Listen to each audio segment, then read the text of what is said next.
Hello, and welcome to the Things I Want My Daughters to Know podcast, the podcast redefining women's health one unfiltered conversation at a time. I'm your host, Jacqueline Rose, and every week I'll sit down with leading women's health experts and real women to share their lived experiences, bust health myths, challenge outdated and uninformed narratives, and explore what's really possible for women. We'll talk about periods, fertility, menopause, hormones, aging, and everything in between. This podcast is for every woman who ever felt confused, dismissed, or left out of the conversation about her own health. It is a space to celebrate women, break the silence, and open up conversations between mothers, daughters, sisters, and friends. Please hit the follow or subscribe button so you don't miss an episode, and share this podcast with your daughters, family, and friends. Let's get on with the episode. Hello, everyone, and welcome back to another episode of the Things I Want My Daughters to Know podcast. And today I am joined by a real leader in the women's health field. I am a bit fangirling because I have been following Dr. Joyce Harper, Professor Joyce Harper, for a long time. She really is one of the leading voices of women's health in the United Kingdom, and I am so honored to have you join me. Tell us a little bit about who you are, what you do, and we'll jump straight into our conversation. Well, real pleasure to be here. And I'm the mum of three boys, so I'm really interested in what we need to tell our daughters. So Yes. brilliant. And I can tell you what I told my sons, which would have been the same as what I told my daughters, if I had any. So yeah, I'm a professor of reproductive science at the Institute for Women's Health at University College London. Been working in this field coming up now for 40 years. I did a lot of work for many years around fertility. And as I've grown, I've realized that it's always good to work at the life stage you're at. So I'm doing lots of work around menopause and I'm postmenopause. So postmenopause now. But have always been and still am very passionate about education and making sure that we educate everybody about reproductive health. And I think we haven't got there yet, and we'll talk about that today as we go through. Yeah. Amazing. And I do think it's super important that you have three boys, because even though this is a podcast about things I want my daughters to know, let's talk about just things we want our children to know. Because as you said, it's as important to be talking to our boys, our men, our male colleagues, as it is to be talking to our daughters and the women in our lives. So maybe let's start there. How do you see this conversation between boys and girls, men and women, from your sort of very educational perspective? I think this is so important. And we have been teaching about menstruation and the menstrual cycle and those very basics and how not to get pregnant. In Yes. most schools around the world, those things are taught and they've been taught for decades. But even in the UK, and this is very common globally, we separate out the boys and girls for some of these education lessons. And I think therein is the first problem, because we are promoting stigma about reproductive health. And I think that's caused so many issues. All the men in our lives are surrounded by women. Yes. They've got mothers, they've got Yes. grandmothers, they may have sisters, wives, daughters. They work with women, they talk to women all the time. And Yes. I think it's really essential that we destigmatize women's health, especially, and we put these discussions on the table. And I think that has to start in schools because we've got so much stigma already. Some of the people I've spoken to have said, oh, but we mustn't talk about this in front of the boys and the girls won't feel relaxed. And that is perpetuating the stigma. I've done a lot of work with schoolgirls. We've got a paper coming out any day where we did focus groups in 4 schools with girls around the age of 15 in the Yeah. UK, and 100% of the girls in my study said they want the boys in the room and they don't want this stigmatized. So we've got to get that education that we've done for decades, we've got to, number one, change that. But then we've Yeah. got to broaden this conversation because in all the studies I've done a lot of studies talking to women about their periods, and and these were women from around the world, and at most they've had two lessons in their whole school life about their periods. Two Yeah. lessons are not Yeah. enough. And I'll tell you briefly how my local school I've done a lot of work with. They now are doing, this is a high school, so this is age about 12 to 16, actually 18. They are now Yeah. doing one lesson per year, per term, school year, about periods. They're including the boys. And Yeah. the question that teachers say to me is, well, what if the girls want to ask questions? Well, if the girls want to ask questions, I think the boys need to hear them too. But obviously, lots of girls aren't going to want to put their hand up. But they have got ingenious ways of using post-it notes or Mm. emails or Mm. email chats for the girls to write their questions anonymously and then bring those to the table in the following lessons. So I love what they're doing. They said it's been hugely successful. It's really destigmatized that basics. But then we go on, which we'll talk about How now. are the boys responding? Like, how do the boys respond to, like, do the boys want to know this? I know you and I know it's important for the boys to know this, but how are the boys responding? Is it like stuff that they're like, oh, this is icky, and I don't really want to discuss this, or is it like, oh wow, this is fascinating, and I now have more of an understanding about what my sister, mother, girlfriend is going through?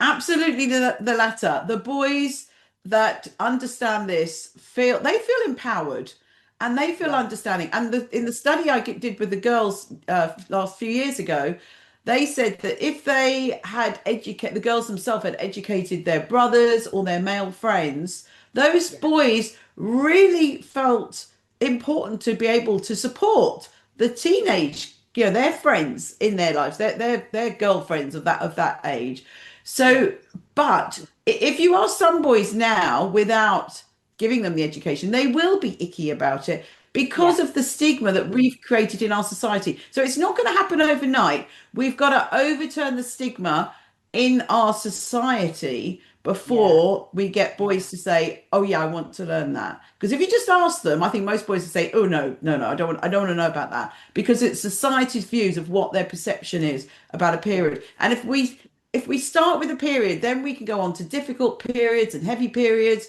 fertility, things like endometriosis, things like female cancers and male cancers, but reproductive cancers. And then we go on to menopause, and all of those issues will yeah, have that great yeah, domino effect of yeah. being destigmatized in our society. And it's going to be a win-win situation for women. It's going to be a win-win in the workplace, all across the whole board. If Yeah. we educate those boys right at the start and destigmatize all of women's health. Yeah, it's fascinating what you're saying because going back to the first episode I did of this podcast, which I did with my daughters, and they were talking about how in sixth grade they have the conversation. The boys have their sexual health conversation, and the girls have theirs. And normally it's like it's 2 or 3 lessons. They often bring in a nurse or someone, and they talk about, as you've said, you know, periods, what is going to happen, the normal, what is going to happen. They talk about sex, how to, as you said, avoid getting pregnant. I don't even know if they talk about safe sex. They just talk about don't have sex so you don't get pregnant. And then it's sort of because it's sixth graders, so they're 11, 12 year olds, they don't go deep into all these other things. And then that's it. And then unless you're doing biology as a subject in high school, they don't really, as you've expressed, have this continuation of development of a conversation because as we age through teenagehood, we're going to get hit with all these things that we didn't know we may get hit with in year six, like irregular periods, painful periods, severe PMS. What does that mean? How is that showing up?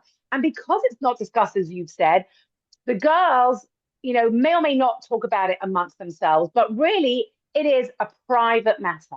It's me, myself, and I with my periods, and maybe my mother if I need tampons, sanitary towels, or if I'm really suffering with PMS, and then my whole family knows about it because I'm slamming doors and yelling and screaming. but it has become such a personal, in that need for privacy and maybe sacredness, it hasn't become a large conversation. It's kept very private and personal.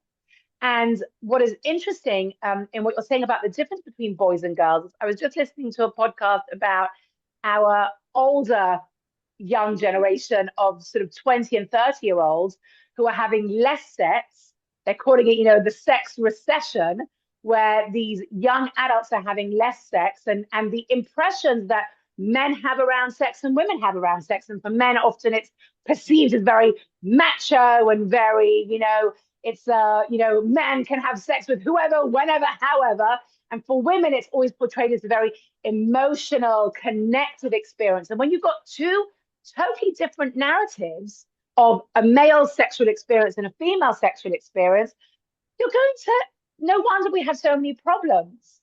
And this sort of goes back to your idea of educating already in high school. We've got to educate around sexual health, reproductive health, menstrual cycles already early on. And as you've said, so importantly, to boys and to girls. So it's the work you're doing is really phenomenal.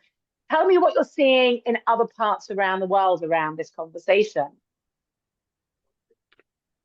Yeah, well, the big problem is the women I've spoken to around the world, at the most, it's normally 1 or 2 lessons, as I said, in the whole of their school life of having that about their period. And for some of the boys, some of the men, it's really nothing. So they don't know anything. And some of the girls and some of the women have said to me, well, some of the girls have said that their dads don't know. So if their mum's not around or not there and they've got a Yes. question, they go to their dads are really embarrassed. Well, guess what? Their dads were never educated. And then the women that I've spoken to, the adult women, have said, oh, my husband or my boyfriend doesn't understand. And we have problems because he doesn't understand. He can't support me. And I say, how is he supposed to understand? How Yeah. many lessons did you have? And they say, oh, yeah, 1 or 2. How many lessons do you think they had? They had less than you. And just going back to the difficult period. So you said it as well. In schools, we teach them the normal period. And because we've got so wound up about language in recent years, no one's wanted to talk about, or very few teachers talk about things being abnormal. And it's become a sort of taboo to talk about anything that's, oh, you can't say that someone's you're then saying they're abnormal and that's triggering and that's, not accepted and blah, blah, blah. But then we are having a real issue. A lot of girls have painful periods, heavy periods, difficult periods. And for me, this started many years ago. I've given lots of talks in schools, and I use an anonymous platform where they can answer some questions. And I asked them, what's your period like? And the comments that I got, in most lessons, there'd be maybe 100 or 150 girls in the audience. And it broke my heart to read that the vast majority was saying pain until I vomited, pain, so much pain I can't get out of bed, heavy period, I can't go out. It's just continued. Wow. I've still got them. I've got sheets and sheets of these replies from these girls. Wow. And this is what prompted me to do some studies on focus groups to ask women and girls to tell me more about their period. And I've got a number of papers that are already published on that data from Yeah. listening to women and giving them the space to be able to tell us how is their period. And one of the worst Wow. stories I ever heard, one of the teachers was telling me there was a girl crying standing outside the toilet on her phone, which you're not allowed to be on in UK schools. And she was Googling something. She was very upset. And the teacher said, what's wrong? And she said, I've come on my period and I've asked my friends for a pad or whatever. And no one had a pad. And the only thing they had was a tampon. And I've never used one before. So I'm Googling how to use it. I mean, Oh. that is unacceptable. That broke my heart. There shouldn't be a distressed girl. Or also, because it's so taboo, the girls don't feel confident going to the teacher to say, I need a pad or a tampon Yeah. or whatever. And in the UK schools now, I believe in all schools that they can provide free Yeah, period sanitary products. products. Yeah, Um, but some of the schools, it's got better since I did the study. I did the study a couple of years ago. I've heard that it's got a lot better in lots of schools, but it's very unlikely this period product is going to be in the toilet. I do some so work with it's a going to be company with that a make a rubber secretary or pad. something like that. Yes. Yeah. So they've then got to leave the toilet. They've probably got to shove some toilet paper down the pants, Yeah, and they've got to leave the toilet, go and find the secretary or whoever, who's often the girls have told me not interested. Get yeah, the products, go back to the toilet, and normally this is in a break when they just yeah. don't have time. And often, some schools in England even lock the toilets during lesson time, which is insane. We're trying to make them Wow, not do that. And then the girls get late for a lesson, and then they get wow, embarrassed, and it's a really wow, difficult situation. Really, really difficult. wow. That really is heartbreaking. And we're not talking, of countries where maybe they don't have access to things or they don't have access to knowledge. We're not talking about, countries, third world countries that maybe you'd say, okay, maybe we'd accept if that was there, even though it's not acceptable anywhere. In UK schools, it really is unacceptable. And the other thing that bothers me the most, and I would love to hear your thoughts about this, is when we are told that periods are 20, when our cycles are 28 days. How many people how many women have a 28-day cycle? And when your cycle is not 28 days, you think there's a problem. Well, my cycle sometimes is 33 days, 28 days, 34 days. Like, we're not told where did that 28-day cycle even, come from other than the biology textbooks? And that can also put girls in a lot of stress. Like, am I pregnant? I think I may be pregnant because I haven't had my period on day 28. What does that sort of do? How do we sort of re-educate around that concept, that most basic principle of the 28-day cycle? Yeah, that's a great question. And when I wrote my last book, which is called Your Fertile Years, I wanted to go and have a look at in many topics, not just this one, but many topics to do with women's health. I went to go and look at the original research. Where did that information really come from? That's now, as you said, ingrained in our Yeah. textbooks. So this information about the 28-day cycle they were mainly studies done around about the 70s, and they were often very small studies. One of them, I think, was like 100 and something women. They were normally all Caucasian, normal body mass index, very small studies. And they said women have a 28-day cycle. So quite a few years ago, I went to one of the apps that measures period tracker apps that measures the dates that women are inputting the first day of their period into the app, and they have millions and millions of data about women's menstrual cycles. And we looked in detail at over 600,000 menstrual cycles, and we found that only 13% were Wow. 28 days. Wow. 13%. 65% were sort of either side of that, a few days. But as you said, a few days when you're 16 can really be a worry. And is there something wrong with me? What's happened? Loads of stress. Yeah. So I really think that schools and these period tracker apps need to make sure that they educate that 28 days is very, very rough, and anything either side of that is quite normal. And I always forget these numbers. I think it's under 21 days. So if you have a very short cycle, it's not normal. And if you have over 35 days, that's not normal. So we need to let them know when they do need to go and see a health professional. So I Yeah. would say a teenage girl of any age, obviously she needs a couple of years for her periods to settle down. But once they've been there a couple of years, if she's still having a very short or very long cycle, or a very heavy period, or a very painful period that affects her quality of life, then we need to let them know that that's not normal, because we are telling women, girls, that, oh, these are women's health, you just have to deal with it.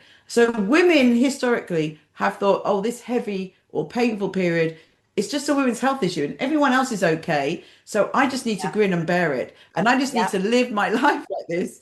And this Yeah. is why things like endometriosis take decades to be diagnosed, because women have put up with it because they were taught that's normal. That's And that, normal. oh, don't Yeah. make a fuss. And Yeah. also, they were So never we've told there was an alternative to the normal. They were never told that if you are having heavy, painful periods, if you are having long cycles, if you are having long bleeds, if you are having severe PMS, this is something that needs further exploration because it was never discussed. I want to ask you my first controversial question, because I know we're going to get to more controversial questions when we get to talk about menopause. But we're talking about teens, menstrual cycles, all the things that are normal and not normal. I think you and I prefer the word common and not common. The standard treatment for anything that is not normal is the pill. All girls who are experiencing any type of not textbook menstrual cycle experiences, their doctors are prescribing the pill for anything and everything. Whether it be, without really talking about or addressing or looking further at what is really going on. Are we looking at PCOS, endometriosis, PMDD?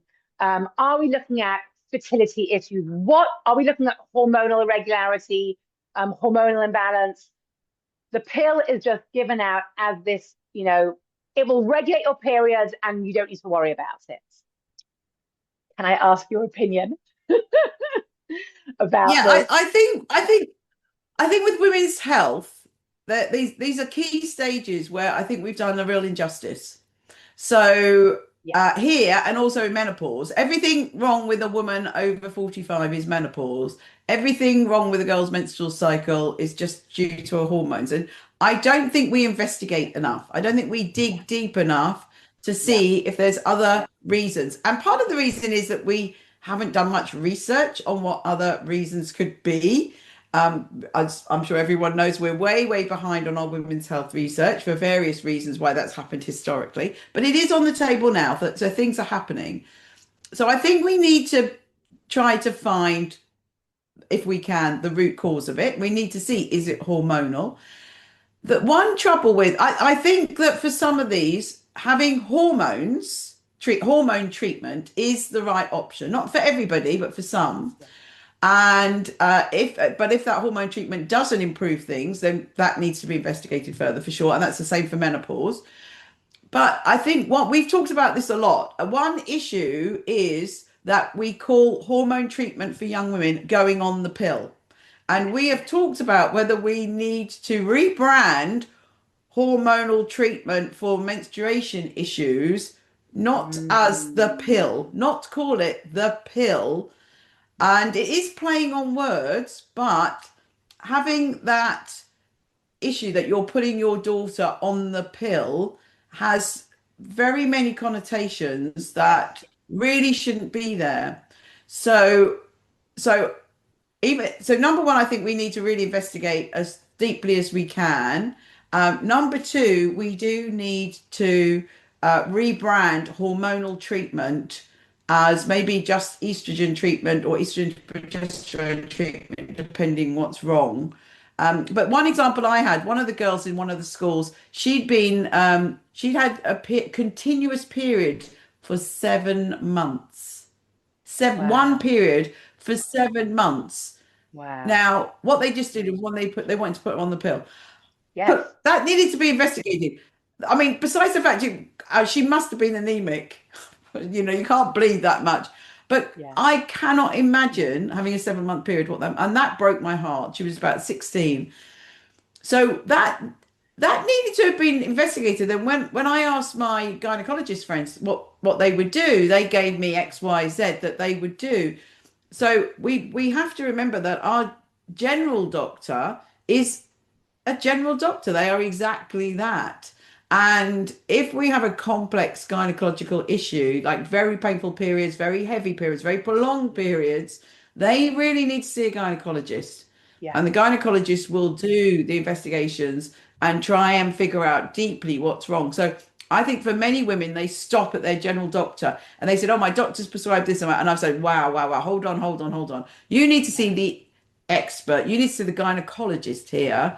This Yeah. should not be, it's too complicated. It should not be Yeah. treated by a general doctor. So I think that's really crucially important. I think we must try and not call it the pill, Yeah. and don't think of it as hormonal treatment.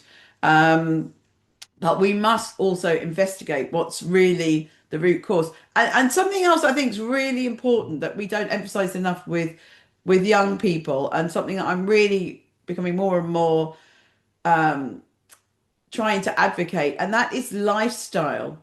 So we absolutely know that good nutrition, not eating ultra processed food, also exercise and good sleep is really, really linked to how we can deal with some of our menstrual issues. So if Yeah. you're getting premenstrual syndrome or PMDD, then really nurturing yourself and looking after your self-care will definitely help. It will support Yeah. you through that. You may well need some drugs to help you with that, but if you're trying to, be at school every day and go out socially and have this busy, hectic life that everyone has nowadays, and you're experiencing PMDD or PMS, then this is not good. And actually, look, several of the girls told me that when they're the week before their period, that they don't go out. Several, I couldn't believe how many girls told me this. And they said, because we know we feel angry or we feel tearful or we are not really in the mood to socialize. So they stay in. And I think Yeah. that's good. I mean, I think it's sad, but I think we need to No, I listen think to it's our body. good. I I think think it's it's good because powerful. I think that's another thing that is not talked about. The fact that we are cyclical as females, we are cyclical beings, and therefore there are going to be days where we have more energy and we are more focused. Not talking about perimenopause and menopause. We're talking about teens and in our reproductive years. And there are going to be days, and I'm I advocate very much for girls who are coming up to their period, or if they're on their bleed, and they feel they need to be more introverted, more quiet, more calm. But again, that's not the narrative that we've been told, especially as teenagers. And dare I say, some of those sanitary product adverts have reinforced the idea that when you're on your bleed, just go out and party, wear your white jeans, and it's all fine because you're wearing a sanitary product. But maybe we should be educating, and maybe we should also be in schools that girls, it's okay if you take a day off around your bleed. That doesn't mean you're less than, it doesn't mean you're a victim to, it doesn't mean you're succumbing to your period. But it should be an honoring sacred time that it's okay to be calmer, quieter, more connected to your body, staying in bed, snuggling under the duvets. That's okay. And that shouldn't be seen as a sort of that you're less than, or you're not worthy, or you're succumbing to your period type of narrative.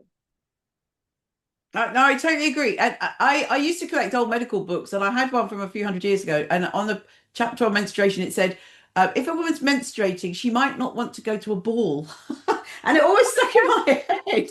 Yeah, she might not want to go to the ball. And I remember laughing at the time, but then this was many, many years, decades ago, I read that. But then I thought, do you know what? They're right. And you're right. These period product adverts. The one thing I want to say to you, I never use the word sanitary product or sanitary towel.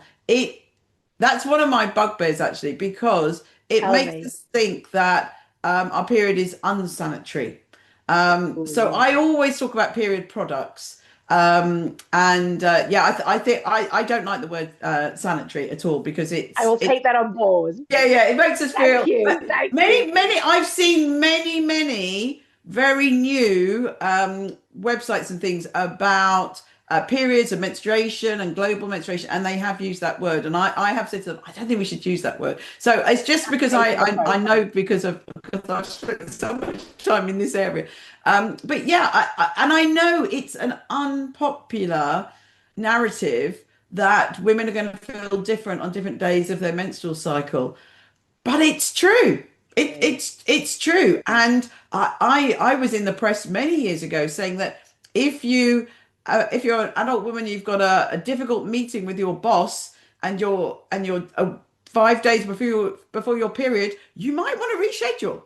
Yeah. You might. Yeah. I know I've broken down many. I'm not a very teary person, but I know I've had tearful meetings with people. And even if you've got an important meeting with a friend or a husband, or that might get emotional, we have to acknowledge that there are times of our month when we are more emotional, and it might not be a good time to plan those life events around that. So I think we do need to listen to our Yeah. menstrual cycle, and we do, but we're all different. Some women told me that they felt really strong. Some of them say, "Oh, before my period, I'm out there doing my 5K run, and I'm doing this and doing that." And Wow. others said, "No, no, no, I need to do some yoga," or some said, "I don't want to do anything," or every woman's different. So Yeah. we I cannot know say we also everyone's got talk the same. about that. We talk about the ovulatory time of our cycle. That around ovulation, women are supposedly more energetic, more confident, more. But I know there are some women who say they actually feel ovulation happening. They actually feel the egg released from the ovaries, and they can have be in a lot of pain for 24 hours over that time. Yeah, yeah, that's So really true. So I think that's the most important message with women's health. We are all different, and we need to let young women and women of all ages know that just because your friends or your sister or your mother is having one experience with that, and I've had a lot of teenage girls say to me, but my sisters were all okay, so I thought I was just making a fuss. So we've got to understand we are not going to have the same experience at all to the woman next to us or our friend next to us. And we mustn't just carry on if something's affecting our personal quality of life. So we are all different. We're genetically different. We've had different lifestyles, and we're all going to be affected differently. yeah. Okay, let's move our conversation from those early years to the perimenopause, menopause years. We know now that menopause is being talked about everywhere. You can't turn on the television or the radio and not hear a menopause call-in show, a menopause, program on television, morning shows talking about it, books, podcasts, everything. Um, you have been in the field a long time. So I guess my first question is, how have you seen things change? And we will get onto the HRT topic. We will get onto the big news this week. I know this podcast isn't coming out in real time. It will come out in another few weeks. But, this week, last week, the FDA did say there is no increased health risk to HRT and removed its black box warning. But let's leave that at the side for the moment. So tell me how you've seen the menopause conversation, menopause understanding change in the time that you've been in this women's health space. Yeah, so I spend a lot of my time working on fertility, as I was experiencing infertility and going through that. And about 10 years ago, I moved into the menopause space. Now, but then I was a postmenopausal woman, because so many of my peers, I think it's always good to follow that life journey. So many of my peers now were perimenopausal or menopause or whatever. So I was listening to so many stories and thinking, right, we've got gaps in our knowledge. We need to do some research. So 10 years ago, no one spoke about menopause. I've just finished writing a new book about postmenopausal women. I interviewed 51 postmenopausal women. Oh, actually, 51 women over 50. Two were still not quite there, but their periods had stopped. And quite a few of them said, oh, when we went through it, there was no such thing. The menopause didn't exist. Didn't exist. Because what they mean, brilliant quotes. It was just never talked about. It wasn't a thing. So women of my generation were really in the dark. We had no information. So it is great that It is now on the table. And as you say, it's everywhere. But we now have the biggest amount of misinformation, I feel, of any topic anywhere. So I am invited to many conferences around the world to give a talk about misinformation. And in the menopause area, it is rife.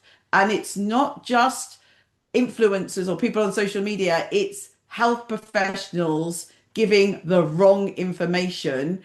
And some of that then gets ingrained, and some of that's ingrained in people I've seen at the FDA talk Yes, about giving. yes, I watched one this morning and I was just like, that is yes. not correct. And Well, what we have now, I want to expand on this point because I watched the FDA press conference last week when they announced that HRT was now perfectly safe, which I don't disagree with. But I want to just tell you because I wrote it down actually in a post, in a social media post. So I couldn't believe that it was actually being said, and I wanted to record it for posterity, as they say. And this was a quote from one of the doctors at the press conference who literally used this quote. And I think maybe this sort of ties in so much with what you're doing. The narrative, and this was what she said, that menopause shortens women's lives and is a trigger for the cascade of disease. The cascade of disease begins.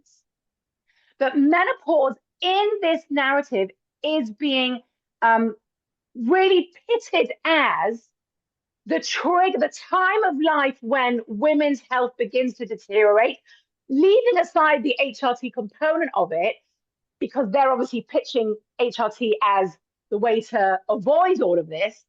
But this is the narrative, and I'd love to know maybe one or two of the misconceptions that you're seeing. But for me, as the menopause, industry has grown, part of the narrative is that it is the trigger for ill health. It is the trigger for increased women's aging diseases. It is a sort of critical stage of life where everything potentially can begin to go wrong. it's a disaster. And what some of the things that the FDA have said, I literally that all the menopause people that I know are absolutely head in hands. So menopause is not a disease. It's a normal life situation. Women have always gone through it. I don't know about you, but my mother lived a relatively healthy life till her 90s when she died. Women died later than men at all ages. And I've heard them say women die earlier because of the menopause. If women died earlier because of the menopause, women would not last longer than men at all ages. I mean, so let's anyway, but there is also some data that women in older life are not as healthy as men. But is that the menopause, Yes. or going back to our lifestyle? We Yeah. know that women in every country of the world does not exercise, for example, as much as men. Women historically have led lives where we don't exercise, we don't look after ourselves, we look after everybody else, Yeah. and we don't look after ourselves. So is it to do with that? So is it cause or effect? So I feel really that we are doing a huge injustice to women by what they are suggesting is that because it's a disease, the only way that you're not going to become an old shriveled up crone is if you take hormones. So we're back to that hormones. Let's just chuck hormones at women, estrogen and progesterone, and then that solves all their problems. Do you know what? There's no data on that. There is really no data. Okay. I'm a Please, postmenopausal. as an academic, please, and I know you've been in academia a long time, you're a professor, please can you talk to me about this research? Because I'm with you. And I find it quite ironic. I find it quite ironic that they are saying the data shows that long-term hormonal use is going to be bones, brain, heart protective. However, since 2002, they haven't been using hormones. So where is this data coming from? I find this quite fascinating, just the contradiction between this is what the data says, but we know there is very poor research, very poor data, and we know that hormones haven't been used since 2002. So I'm not quite sure where they're getting the information from. And I really want you to talk to me from a serious professional perspective of this whole thing about the research and the data says, because it's very difficult for the layman to really come against that, because they trust the health professionals. If the FDA, for example, is saying it, why would we not trust it? So the FDA is saying it, the International Menopause and the British Menopause are not saying what they've said. So this is a real issue. And the talk I gave at a conference on Friday was titled, "Should professional societies and health professionals go on social media to challenge the misinformation?" Well, the trouble is the health professionals are promoting the misinformation. So that's a real problem. And the people doing the research, the people who are doing the studies, I want to look at two in particular. So one is the use of testosterone, which is a new fad. So the main researcher in the world is Professor Susan Davis. And one is about brain health, and one of the main researchers around the world is Professor Pauline Mackey. Both of them have not really, but Susan's only been on social media now for 1 year, and Pauline's just coming on. And they never wanted to go on social media. They felt they had to come on because other medics are misrepresenting their data. They have taken their published research studies and manipulated it to say something totally different. And Susan's a friend of mine, and last year she came on chats and discussions with me so many times. I'm so fed up with other doctors going on social media and extrapolating my information and torturing it to say something I'm not saying. And using my name to defend it. Yeah, using her name. Yes. And Pauline Mackey just did a brilliant one. So Pauline's done the studies on brain and about dementia. She has done the long-term studies. And she said that she did a brilliant post a few days ago to try and dispel this information. Her view is that HRT will not reduce the risk of dementia. It's very clear. She's very, very clear. She did some studies. The first studies she did, very small studies, were not robust studies. She goes through all of this in her post. She said that gave an indication that there might be some protective effect of HRT. And there is a mechanism of how we could figure that out because of the estrogen having a protective effect on the brain. But now she says very clearly that her lab and many others have done robust, large clinical studies. Yeah. And she said there is no evidence. She said it's very, very clear. And I've looked at all the evidence myself. There is no evidence that taking the types of hormone replacement therapy, and one thing we must consider is that they keep changing them. Yeah, so the formulas is not a uniform thing. When we say HRT, we could be talking about 150 different products with different hormonal combinations and different hormones themselves and synthetic hormones, bioidentical hormones. HRT is a very big umbrella term for a lot of different things. It's a big soup for sure. But she said that from the studies that have been done on various formulas of HRT, there is no evidence.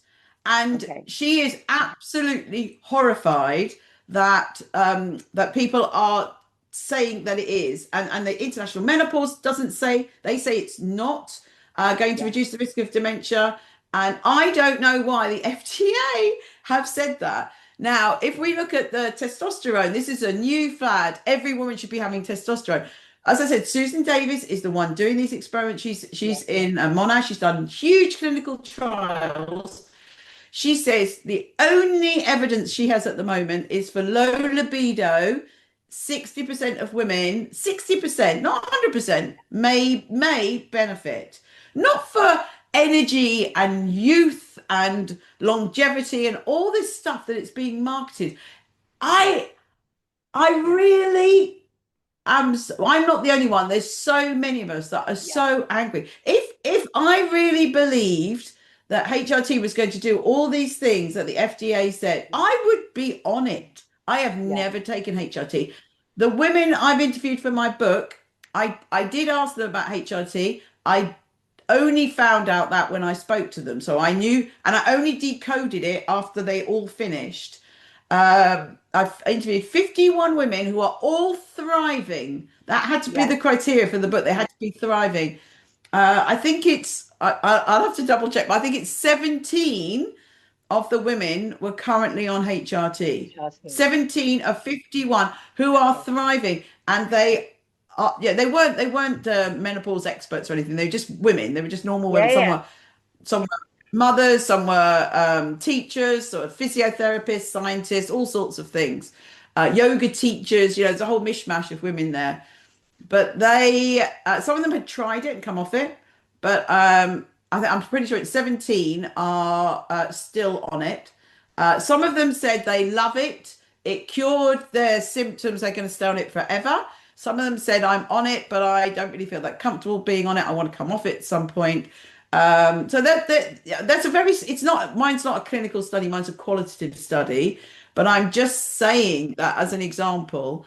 And I tell you, as a scientist in this field, if I felt that hormone therapy was going to improve my longevity and reduce the risk of chronic health conditions, I would be on it. All the experts in chronic health conditions. I just want to caveat one thing. I don't want anyone listening, because I think there are two conversations here. One is about the long-term impacts or not of HRT, and one is, does HRT cause cancer? And I think that people are conflating two things. We're not saying don't be on HRT because HRT increases your risk of cancer. That's not the conversation here. And I think that these two things about HRT increase cancer risk, HRT take for long-term health benefits are two separate conversations. And I think that the FDA in their press conference sort of conflated the two things. And I just want everyone listening to know that we are not saying HRT is dangerous. We are not saying HRT has an increased cancer risk. We're not even saying that HRT may not help you with menopausal symptoms. We're saying there is no evidence to support long-term HRT use for bones, brain, heart protection. And I think that's a very important caveat to say. Yeah, for bones, I've just done a podcast with Professor Neil Gittos, who's the chair of the Royal Osteoporosis Society. On their website, they have created an osteoporosis risk checker. It takes about 3 minutes, and people can listen to that podcast. It's got the link in the show notes. He says you should do, everyone, men and women, everyone should do this risk checker. If you are at increased risk, you should go and see your doctor, and your doctor will give you advice. So for women, if they're at increased risk of osteoporosis, and most of that is a family history, but not all of it, then yes, going on HRT would really help. If you don't have an increased risk, he doesn't feel that all women should be on HRT. But it's much more complex than that. But please listen to that. I am a big fan of HRT when a woman has menopausal symptoms, especially the evidence is around hot flushes, and there's growing evidence now about some of the psychological issues such as brain fog and low mood, etc. I think if a woman is around this stage of her life and she has symptoms, I think they need to be checked properly. I think we need to be sure she's not got a thyroid problem or some other issue, and that hormones are going to fix everything. I think if you've got symptoms, trying HRT is a really good idea. Maybe trying some different doses, some different combinations. But if that doesn't help your menopause symptoms, and most of the women are telling me that they do this, they just come off it. It's not everything. And for some women, it might help some of the symptoms, but not others. If HRT was the answer to everything, then every woman that took it should cure all of their menopausal symptoms. But they don't. They really do not. And I've tried. I know friends that have been on it, tried to get on with it, and it doesn't work. For World Menopause Day this year, I interviewed someone called Amanda Thebe, who's a fitness expert. She does a lot on social media. She's very outspoken. And she said she tried HRT. She tried everything, just didn't work. But one thing that really horrified me, there is the option if you don't have a womb or a uterus, then you can just take estrogen only. And some women are definitely sensitive to progesterone, and estrogen is our main. Estrogen is the creme de la creme hormone.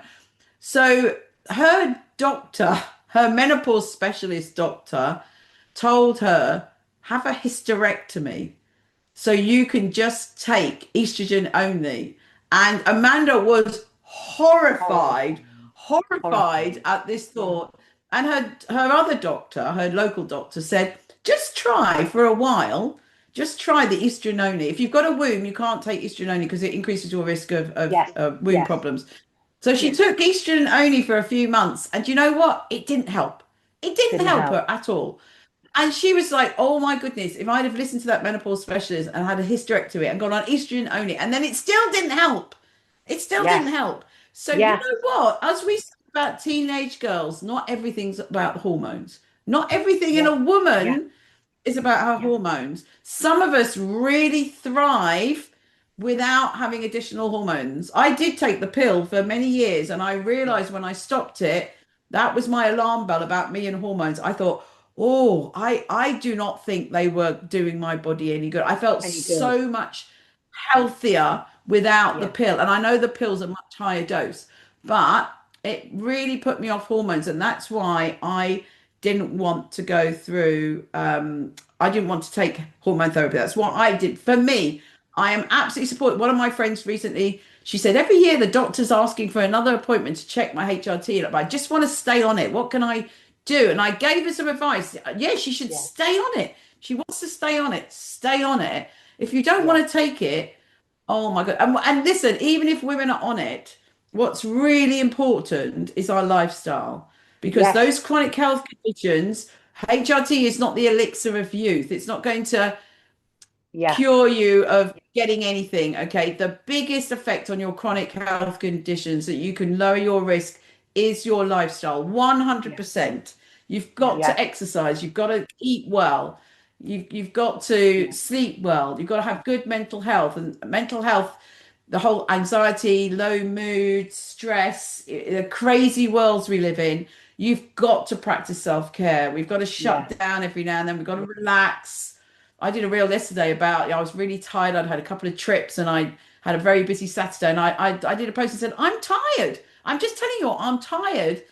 And I'm just gonna chill. I'm gonna go and chill. And yes, you can do that. Give yourself yes, permission to just chill. yes. I've got so much I want to say about what you said, but I want to be conscious of our time. I just want to say, going back to the myths and the misinformation, somewhere along the line in the UK, the menopause conversation got co-opted by HRT. And as you said, that HRT is the silver bullet for not only feeling amazing in midlife, but supporting yourself long term. And nowhere do we talk about those women. And there, as you've said, there is a large percentage of women where HRT doesn't actually change anything for them. But it's not talked about anywhere. It's not shared anywhere. All we're hearing of the stories of the amazingness of HRT. And for some women, as you said, it is life-saving. And I want to acknowledge that for some women, HRT is life-saving. But that's only a percentage of people. And I'd love to know the real statistics out there of how many women who are taking HRT are feeling really amazing on it, and how many women are like, okay, I could give or take, or for how many women they're now gone back to bleeding, or they're spotting, or other symptoms have occurred because of the HRT. We're not hearing about any of that, that broader scope of not only that one narrative that HRT is amazing, because there are other stories coming up about it. We just don't hear about it. Um, the other thing I really must ask you about, because I'm sure people who are listening to us are sort of asking this question. You talked about Pauline Mackey, who is doing all the work on brain health, and how HRT may or may not impact brain health as we age. I must ask you about Lisa Mosconi. because she has been the voice in the last number of years doing independent research, looking at how our brains change over midlife and as we age, and how how estrogen is used and how estrogen changes. And she is one of the big proponents of estrogen is health support. Sorry, estrogen is brain supportive as we age.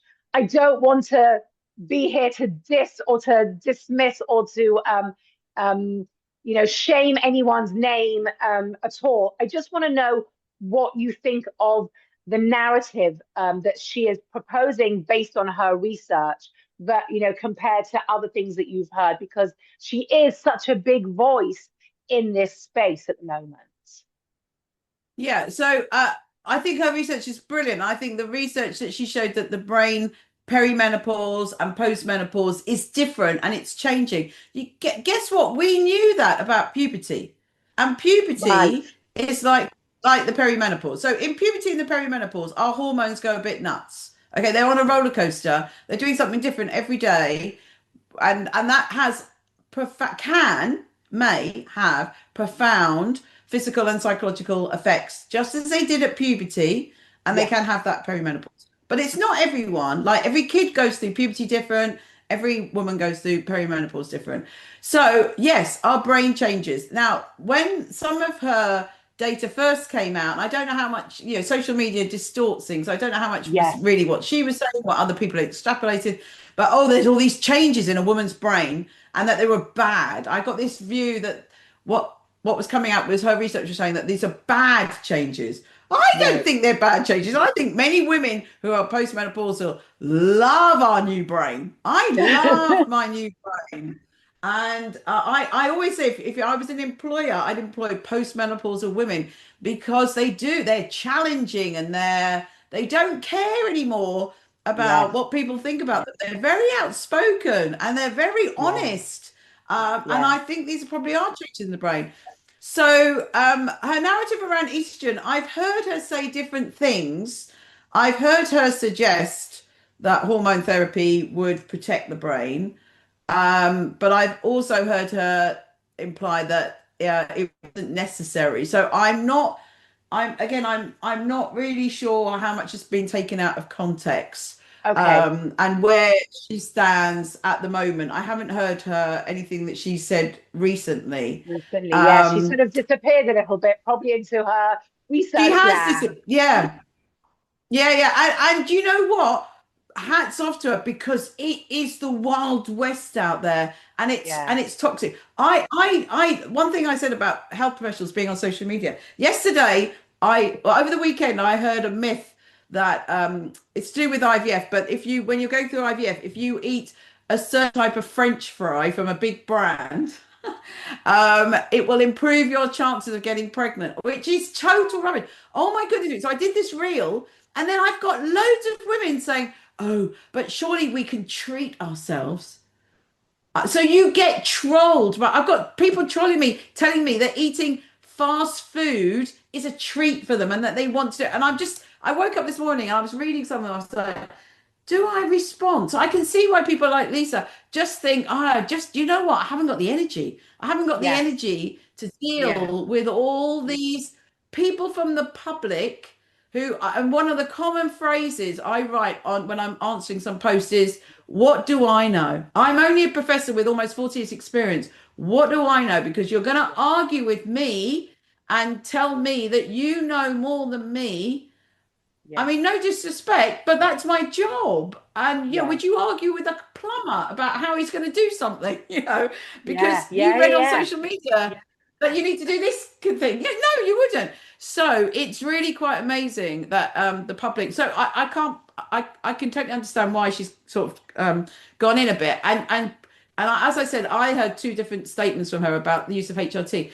So for Interesting. me, just bringing all of that together, I think HRT really, really has a place to treat symptoms for some women. The data at the moment, apparently from the UK, is that HRT use has gone down a bit. It is a drug. It does have side effects.